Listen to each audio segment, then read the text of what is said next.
Hi boys and girls, it's Mr. Presley here. I've got me a stack of books. Look at that, from the library. You can get any of these books from our library. This one I picked out to read is called Wangari's Trees of Peace. It's a true story from Africa. I thought, whoa, that's pretty cool. A true story from Africa. I'd love to read about that. So it's called Wangari's Trees of Peace, and it's written by Jeanette Winter. And I love the front of it. See someone there, looks like they're planting something. So anyway, it says Trees of Peace and a True Story of Africa. It's like, I want to find out. On the back is a little, sometimes there's a blurb. Whoa, people are fighting over water, over food. We plant the seeds of peace. Wangari Maathai. I think that's how they say their last name. But that's a person, Wangari. Remember, this is based on a true story, so you can see there's a person. It looks like they've got two plants in their hand. Wangari's Trees of Peace. I love that it's based, or that it is a true story. Wangari's Trees of Peace, a true story from Africa. Ooh, the earth was naked. For me, the mission was to try to cover it with green. And that was a quote from Wangari Maathai. I think that's how you say their last name. Wangari lives under an umbrella of green trees in the shadow of Mount Kenya in Africa. She watches the birds in the forest where she and her mother go to gather firewood for cooking.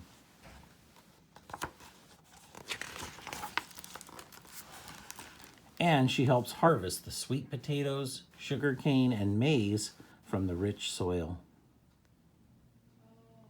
It looks like she's pulling up sweet potatoes to me. Looks like sweet potatoes.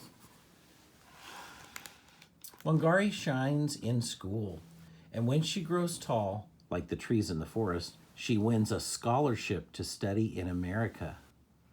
So look, here she is going from Africa, where she lives, on a boat. This must be going to America. What's this? That's the Statue of Liberty, like she's going to New York.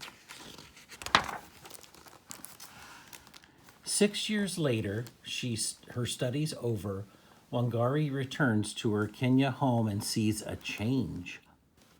What has happened, she wonders. Where are the trees? Wow, so she was gone for 6 years. And she came back to Kenya, her home, and sees a change. What happened, she wonders. Where are the trees? Wangari sees women bent from hauling firewood miles and miles from home. She sees barren land where no crops grow. And where are the birds?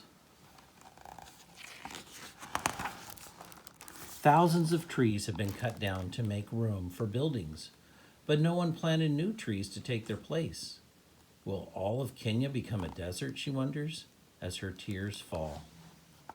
So she kind of wonders what her homeland, Kenya, will look like.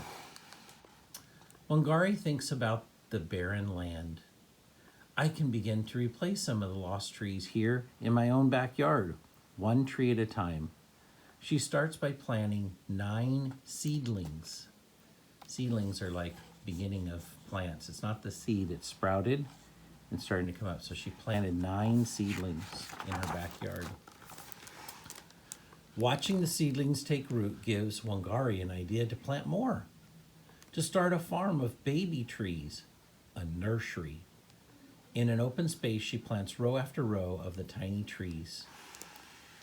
Next, Wangari convinces the village women that planting trees is a good thing. She gives each one a seedling. Our lives will be better when we have trees again. You'll see, we are planting the seeds of hope. The women spread out over their village, planting tiny trees in long rows, like a green belt stretching over the land. The government men laugh. Women can't do this, they say. It takes trained foresters to plant trees. The women ignore the laughter and keep planting. Wangari pays them a small amount for each seedling still living after 3 months, their first earnings ever. So look, she says she pays them, Wangari pays them a small amount for each seedling that's still living after 3 months. See how it's a little bigger than the seedling was before? It's probably like this tall. And now it's grown up a little bit. Word travels like wind rustling through leaves about the green returning to Wangari's village. Soon other women in other villages and towns and cities in Kenya are planting long rows of seedlings too. Interesting, huh? What do you think is going to happen? But the cutting continues. Wangari stands tall as an oak to protect the old trees still remaining. We need a park more than we need an office tower. That's what she says. The government men disagree. Wangari blocks their way, so they hit her with clubs. They call her a troublemaker and put her in jail.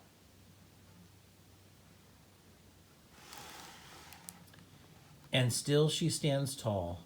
Right is right, even if you're alone.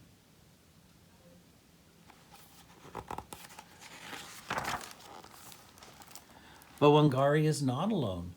Talk of the tree spreads all over Africa like ripples in Lake Victoria.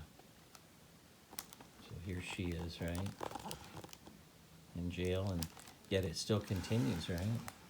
More women hear the talk and plant even more seedlings in longer and longer rows. The seedlings take root and grow tall until there are over 30 million trees where there were none. Wow, 1 million is a lot. 30 million. Wow, that's a lot of trees.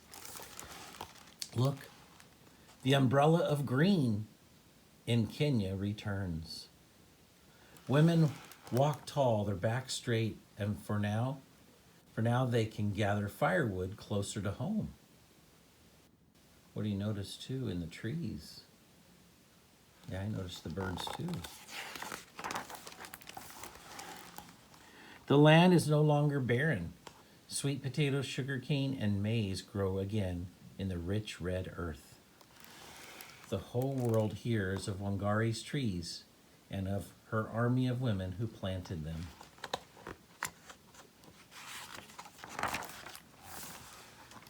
And if you were to climb to the very top of Mount Kenya today, you would see the millions of trees growing below you and the green Wangari brought back to Africa.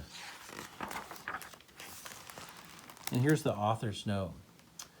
Wangari Maathai, and I'm not sure I'm saying her last name, Wangari Maathai was born in 1940 in Ith, a small village in the verdant, fertile land of Kenya.